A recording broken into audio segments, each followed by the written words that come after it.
This woman named Ellie Lobel, she came down with this mysterious illness. Doctors didn't even know what the illness was. She was just like fatigued for years and years. She just always felt terrible, and it started affecting her career. And then actually she got this like horrible divorce with her husband. And so she decided, enough is enough. It's time for me to die. So she actually hired an end-of-life care person because doctors had told her that your organs are actually starting to shut down. And frankly, if you were to kind of mentally let go, there's a pretty good chance your body would shut down. So she thought, I'll go to an Airbnb in a beautiful part of California, and I will literally just stay in the house until I die. For 3 days, she laid in that bed and she didn't die. And she decided, you know what? I'm just gonna go take a quick walk and then come back and die. And they're walking down the sidewalk, and on their side is this beautiful field of flowers. But as she's staring at this field, she begins to hear a buzzing sound, and she looks above her and she sees there's a bee over her head. This bee was an African killer bee, and it came down and began stinging her. And a whole swarm came over to Ellie, and they stung her over, and hundreds of times. And so Ellie, now she's thinking, I'm gonna die. It's whatever's going on with me or the bee stings.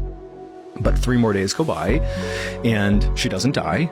And in fact, she actually begins to feel better. For the first time in like 15 years. She's like, what's going on here? Well, it turns out right before Ellie got sick, she had gone out for a hike.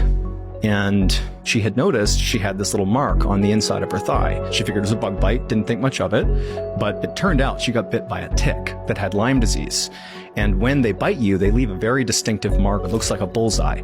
And it stood out to her at the time that she had this kind of bullseye-looking mark on her leg, but she just didn't put it together. It would turn out she had Lyme disease. That was the thing that was affecting her for those 15 years, and she does some research about bee stings. And she discovered an obscure study done in the 1990s in Australia about the toxin in African killer bees and its effects on Lyme disease patients.